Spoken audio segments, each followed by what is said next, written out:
ingredients that we need. So we obviously need a generous amount of cheese to top it up. We also need flour,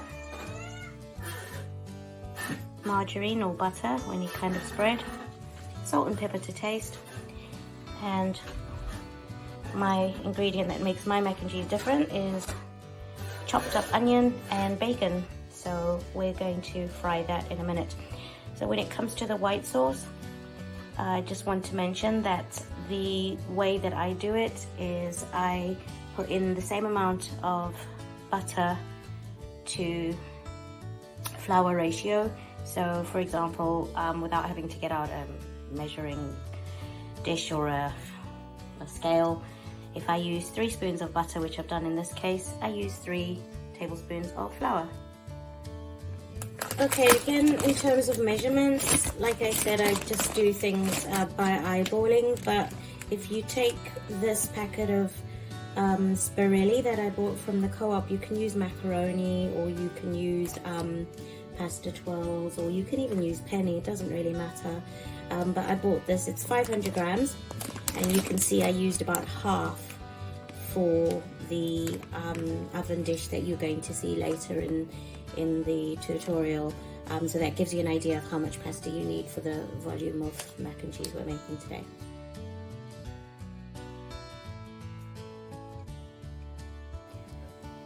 So once the pasta is ready, strain it and place it into your oven dish. And then I'll just show you the other ingredients that we need. So we obviously need a generous amount of cheese to top it up. We also need flour, margarine or butter, or any kind of spread, salt and pepper to taste, and my ingredient that makes my mac and cheese different is chopped up onion and bacon. So we're going to fry that in a minute. So when it comes to the white sauce, I just want to mention that the way that I do it is I put in the same amount of butter to flour ratio. So for example, without having to get out a measuring dish or a scale, if I use 3 spoons of butter, which I've done in this case, I use 3 tablespoons of flour. Okay, so make sure you put a tiny bit of oil, heat it up, and get ready to fry the onions and bacon. So fry the bacon and onion in a little bit of oil. Don't use too much oil because we don't want it to be too greasy. So use a very tiny fraction of oil. If you like, you can use fry light. If you have the fry light spray, that will do fine. So we'll keep cooking this and check up on it in a minute. Okay, so I think the onions and bacon mix is just about ready now. I usually do my onions a lot more tiny than this, but my prep chef cut them a little bit larger. I like onions, so I don't mind this larger bit, but if you want just to have that little pop of taste of onion when you're eating this type of mac and cheese, then maybe you could cut them a lot smaller, so dice them really, really tiny. So you don't want them to get too brown, you want a little bit of crunch, but you do want the bacon cooked. And now we're ready to take this off and add it to the macaroni or pasta. Okay, so I'm just gonna spoon that into the dish there. I'm going to give it a good mix in a bit, season with salt and pepper, and then we're ready to make our white sauce. So I'm going to add a bit of salt and crushed black peppercorns just to taste. Go easy a little bit on the salt because there is salt in the spread, especially if you're using salted butter. So be careful with your amount of salt you put in there. So I use a spoon, and you just want to fold the onion and bacon mixture gently into your pasta, making sure that it spreads evenly throughout. You don't want somebody to get a mouthful of bacon. You want to distribute it evenly. You can see all that lovely peppercorns, peppers going through from top to bottom. It's looking good. Okay, so keep mixing that until it's fully mixed, and then we'll go in and make the white sauce. So, clean pot. Remember what I told you? 3 spoons of spread, butter, margarine, whatever you choose. I've turned my stove on high heat so that this can melt really quickly. But this is quite a quick process, guys, so have all your ingredients to hand. I have my flour at the ready, and I also have my milk. So we're just going to let the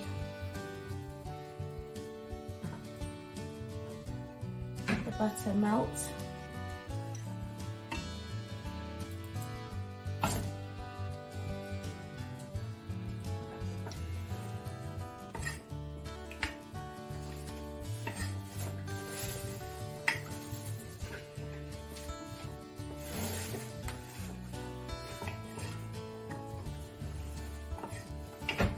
Okay, almost all melted now.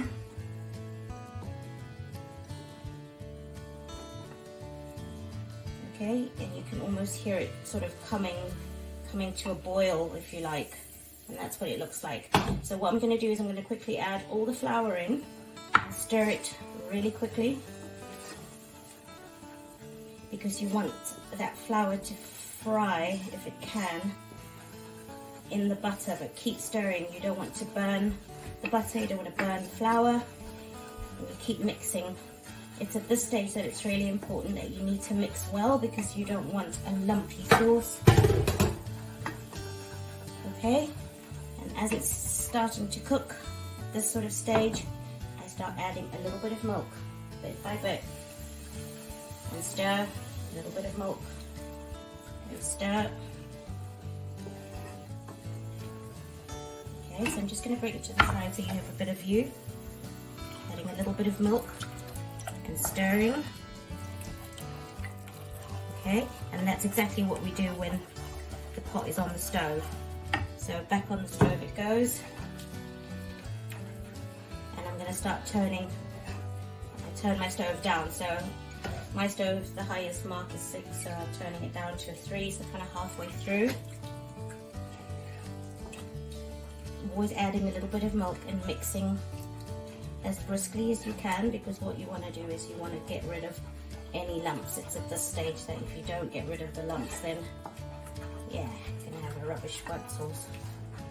So, almost like baking a cake even. Look at that consistency. See? All the lumps out, but obviously that's not ideal. So we need to make this white sauce a little bit thicker, a little bit more watery, not thick. Okay, so back on the stove. So remember, the heat is a bit lower now, so you don't have to be as frantic as I've been. And you can see as the sauce sticks to the side, you can see if there's any lumps in there, so it's quite easy. And just keep stirring. Your family will thank you for this. Keep stirring, and look how smooth that is. Have a look at that. Look at that, isn't it delicious? Okay, obviously still, the consistency is still a bit too thick for the purposes of this mac and cheese, so more milk.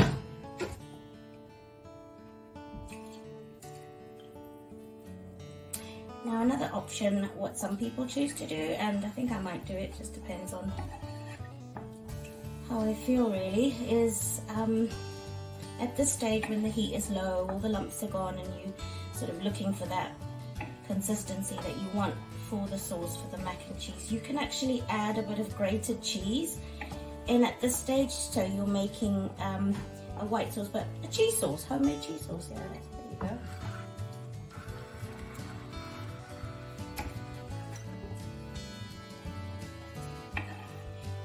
Sometimes if you have leftover cheese,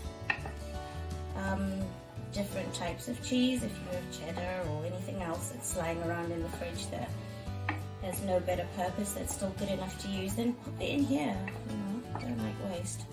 So here's my cheese. That's quite a generous amount for the amount of mac and cheese I'm using. So I think I'm just gonna take a bit and sprinkle it in there. How about that? Yeah. Okay. So looking at the sauce now, that's the kind of consistency I want. So it does look a little lumpy, but that's only because I just added the cheese. So give it a few minutes, let that cheese melt. And then what I'm going to do as well is I love a little bit of salt and pepper to taste. So we've already got some, remember, we've already seasoned the pasta, so just a little bit of salt and pepper. It's mostly pepper in here, so don't be too alarmed.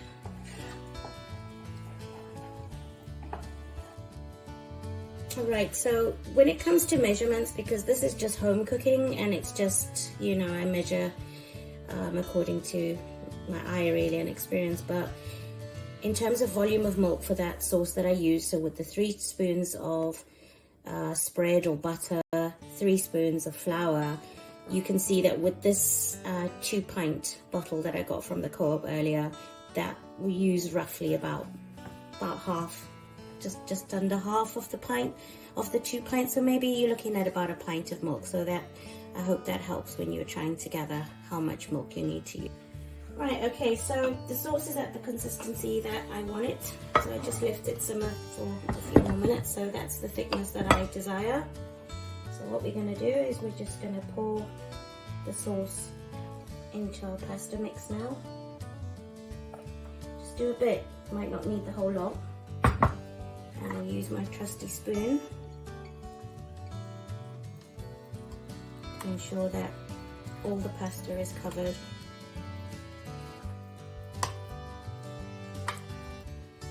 Okay, so what I did was I put the rest of the sauce, so I basically used all the sauce from the whole pot, it's all empty now, and made sure everything's covered. You can see from the sides of the dish that everything is nice and covered. So now it's time to put the cheese on the top. Could have used a bigger bowl to be fair, but hey ho, home cooking. So depending on how much cheese you like, you can put as little or as much as you like on the top. This is just to put in the oven, continue the cooking process. Make sure the pasta's all nice and cooked, and then we get that lovely golden brown cheese crusty top that everybody loves. And that's ready to go to the oven. That goes in the oven, about 180 degrees. No real rule of thumb for how long it takes. When the cheese is grilled to perfection and it looks gold at the top, then yeah, it's ready to come out. Okay, so that's just come out of the oven now. It's been in the oven for approximately 25 minutes. The last 5 minutes I put it on full blast to get more of the golden brown look of the melted cheese at the top. Again, it's according to your preference. So now we're ready to plate. Okay, so I'm gonna use, maybe I should have used a spoon, but anyway, a nice generous portion of my own mac and cheese. And as you can see, I've just tossed up a quick green salad, some cucumber, lettuce, spring onion, cherry tomatoes, and a bunch of fresh coriander. I love coriander, so whenever I have meals like this, I don't like the plate to be too beige. I like a bit of green and red and colour to go with it.